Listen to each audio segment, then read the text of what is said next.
Welcome to Spotlite Radio.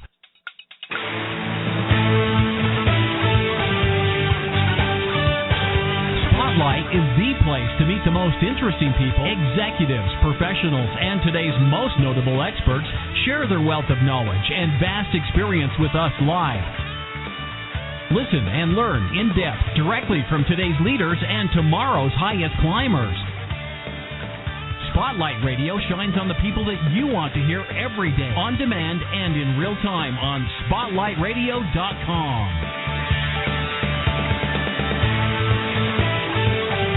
The world's most fascinating people are right here on Spotlite Radio.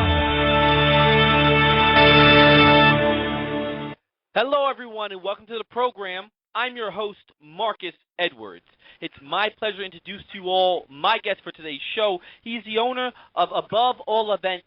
Everyone, my pleasure to introduce to you Clem Dwyer. Mr. Dwyer, thank you for joining me today. Well, thank you, Marcus. How are you doing? I'm doing very well and very happy to have you on the program. You're an event specialty planner. You're involved with so many different types of sizes and styles of events, large and small, and you've been at it for some time. For today's conversation, we're going to be talking a little about your work and the importance of communications when designing, planning, and hosting an event. When you're working with your clients, I know you stress, obviously, quality and service, but along with that, communication is very important, is it not? That's very correct. That's key in making sure that the event runs as smoothly as possible. Excellent. So let's talk about this communication here amongst yourself, employees, and the client. Where does it begin? What's your approach to keeping everybody on the same page? Well, the first thing in communication is not just necessarily talking, but it's also listening. And that's the key, is to listen to the ideas and the concerns that your client has. And when you can listen to what they have to say, you can intelligently and constructively speak for them on their behalf to different vendors. The first thing to do is listening to what they have to say and being able to communicate via, email, via phone calls, even in person is key in making sure that everything is running according to plan. Absolutely. Obviously, there's so many different ways in which we interact with one another these days and communicate, as you just said, email, text message, over the phone, obviously in person, and alike.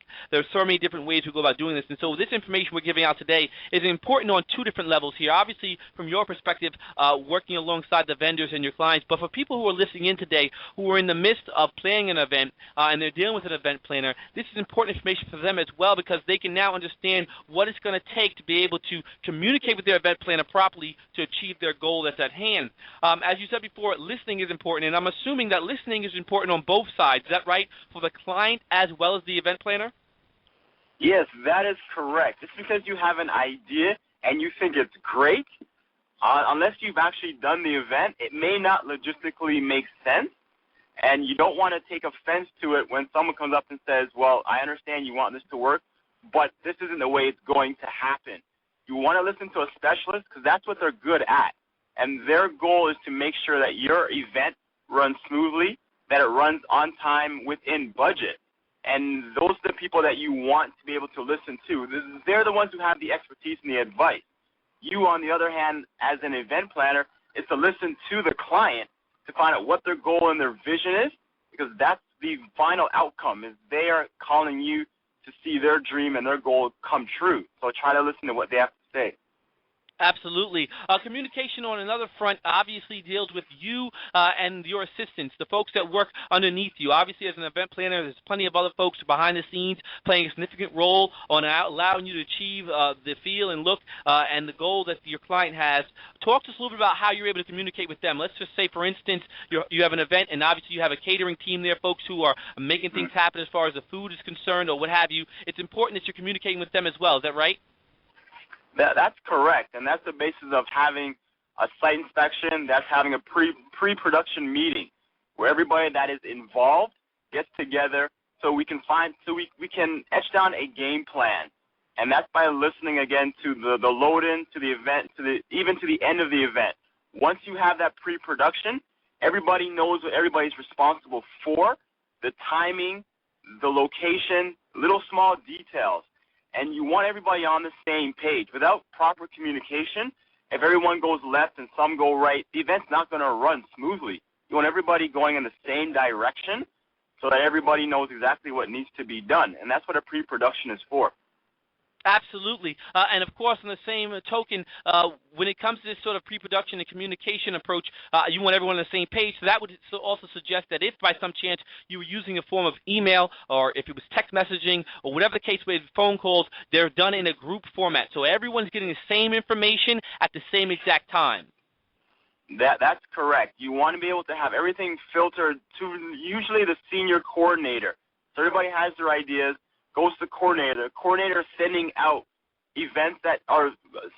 sending out instruction that everybody needs to listen to. And that's very key, is to make sure that whether it's by phone call or email, that everybody is receiving the same information the exact same way. If one person wants phone calls but the other half want emails, you're going to have a problem.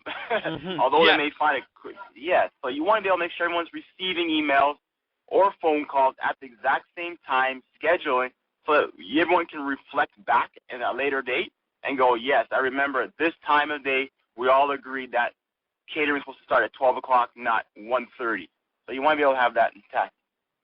Absolutely, and there are plenty of different parties that are involved in any type of event, and we can just go over the list of them shortly here, but, you have a venue. So the venue has a manager and has some people there who are in charge. And then you have your event planner, and then there are all the vendors that are going to come in there and be part of it as well. Then you may have, obviously, the actual client and their party of group and their guests. So there are so many different people involved in the event that are going to have suggestions, thoughts, ideas, needs that need to be met. It's important that obviously you have a secure, strong-minded leader to be able to make sure everything runs smoothly. Yes, that's key. There's a saying that everything rises and falls on leadership.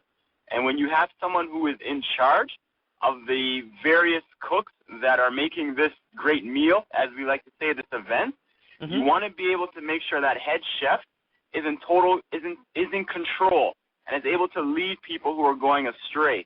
And you will have various vendors with strong ideas and clients with strong ideas. You need to be able to communicate by listening to them, but also be able to reel them in and realize, okay, we're going off course. This is what we need to do. This is the budget that's attained. This is the goal in which we're trying to achieve. When everybody can agree on that, the leader's job is to make sure everybody sticks to that game plan. And if you go off course, that's when your event can start to falter. Because if one person wants to go off, what's not to say that the other 10 or 12 won't want to do the same thing? Yes, that's a great point you make there. Very good point. Along with that, from an early on point, from the staging, or rather I should say preparing, and you spoke there about having a budget, which is key to understand what the client's budget's going to be. I assume that it's also very important to understand what the numbers are going to be for those particular vendors. So you don't need vendors coming to you last minute and saying, the price is something different. So I assume that early on in staging and planning this event, you want to be able to get all your numbers there crunched together and come up with exactly what cost is going to be ahead of time. That's correct. Contracts are like fences. They make great neighbors. All right. You want to have a contract that you trust everybody, especially if you work with vendors. Your idea is that you've built a relationship, like we spoke about last week. Yes. The vendors know that when the contract says it's going to cost you $100, that's it. Then that's within the budget. They know that they're trusting that whatever is done is said is $100. The client cannot get, at the end of the day, $150. Like, where that $50 come out of? So you want to be able to build that relationship. The communication is everybody agreeing that it will cost X amount of dollars. The client knows how much it will cost them, so that they have a contingency fund available, 10, 20% extra. Well, that 10, 20% isn't used to pay out the entire event. That's if an emergency happens. Correct. And that's where, if you don't have your budget and your numbers intact, that's where you can find out a lot of enemies will come around, because the trust is not there. And unfortunately, money can be a high factor in making or breaking relationships. You want to make sure that when you know your contract, you know your numbers, everybody's on the same page, so that at the end of the day, everybody's happy. That's the number one goal. Client's happy, your vendors are happy, and you're happy. Well said. I could not agree more here. And there, as you said earlier, there's a long list of different elements that go into this, and particularly when it comes to the vendors, you have your events, you have your DJs, you have your caterers, obviously you have your flower people, centerpieces, designers, and all these different things that come into play. Makeup, obviously, is for some events, many different levels. It can get very, very big and quite large depending on the scale of the event. Yes. And so with that being said, communication is key between all of those people, obviously. I also know that you do a lot of good work when it comes to reinforcing and staying in active with your employees, incentivizing them to be at their best. Talk to us a little bit about that approach.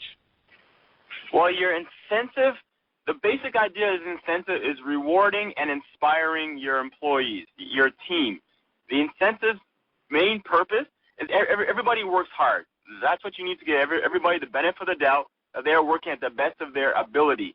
But you do want to be able to know, whether it's verbally or in some kind of an award, that you are doing something great. Everyone likes to be recognized. All right, remember, no matter what you're doing, from a 6-year-old kid up to a 60-year-old man, you want to be recognized for the work that you're doing. And incentive is just that edge, that motivation to let somebody know that, hey, thank you, Marcus, you've done a great job hosting this event for the last 6 months. Here is a gift card. It doesn't seem like it's a lot to somebody else, but to you, it's a way of saying, wow, someone saw what I did. Someone recognized what I did. That means they're actually appreciative of what I've done. I'm going to keep doing what I'm doing. Maybe I'll even step up my game a little more and become better at what I do. So when you look at that, you have to understand that that's what's going to inspire your team to become better and work those extra hours, come in a little earlier, because they know that you appreciate what they do. I'm curious to know, this goes across the board, obviously. What about the communication you have with your vendors? Do they also need that sort of incentivizing, that reassurance that they're on the same page and that the relationship that you have with them is still strong? Do you have to do that with them as well? Definitely. The incentive you're having is, if your florist does a good job on this event, what will incentive is to let them know, guess what? I will contract out you for the future event. The next 3 events I have, I'm going to hire you because you've done such a good job. Your suppliers, your vendors know when they do an excellent job that there is that high potential that you will hire them again and the next time. That's business for them. That's business that they don't have to solicit anymore through advertising or marketing. They just know that that event that they did, whether they bend over backwards to give you an extra bouquet of flowers or whether they stayed a little late for preparing extra food, they know that because you're doing great events, that you will be part of this team. And no company, Fortune 500 company, is ever going to be great unless they have a great team to work with them. Absolutely, and that right there is the key there, building that strong team, making sure everyone is motivated, on the same page, and feeling encouraged. All of this has to be done. It seems to me that your job is quite difficult here, Clem, because all of that has to be done while at the same time making sure your client feels number one. Of course, they're the utmost important, so you have to keep them in the forefront as well. That's correct, and that's why you have great teammates around you. Like, I have a great business partner that I work with, who's very good at helping a client understand what their particular needs are.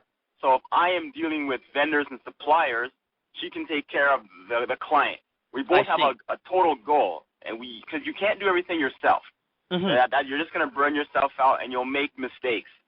But when we're able to divide the workload and tend to one aspect and she tends to another, we can make sure that everybody is equally looked upon and taken care of, because there's a common goal to make sure the event runs successfully. Absolutely. I think it's also important we mention to some degree also the importance here of that some events aren't just a one-time sort of deal here. From time to time, you're working on events that go over multiple days. Is that right? Yes. You can have an event that starts on Friday, ends on Sunday. You can have an event that will happen on a semi-annual time frame.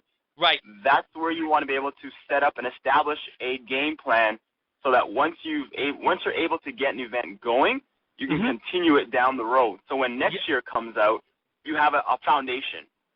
Right. That's a good point. I think that as we speak here, you put it in context for our listeners. There's so many different styles and types of events here. I know sometime in my past I was a part of a marathon that they held here in my town, and it lasted for 3 days. It was a running marathon, and there was a lot of different vendors involved, and there was so much having to do with the city and blocking you off streets, and there was coordinators obviously to make sure everyone had a good time and got refreshments and all these different elements. That took place over multiple days, and so think about the type of effort that goes into all of that, how much work went on behind the scenes, keeping those people motivated and encouraged to continue to do the good job they were doing. So that's also important. You have to have almost stamina, I would think, to be able to consistently do this over multiple days.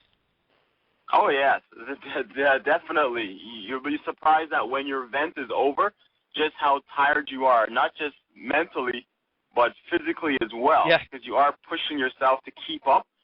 You're actually trying to stay ahead of the game and to almost predict what possibilities of things that could go wrong, and in your mind thinking, well, what can I do to alleviate it?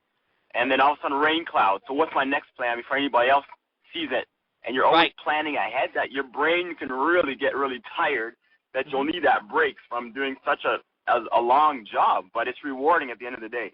Speaking about the importance of understanding communication when it comes to running an event, the communication between you and your vendors, obviously you and your employees, and then most importantly, communication between you and the client, keeping everyone on the same page so that things run smoothly and you're able to manage any sort of mishaps that could occur. Along with that, it's also important that you keep yourself motivated.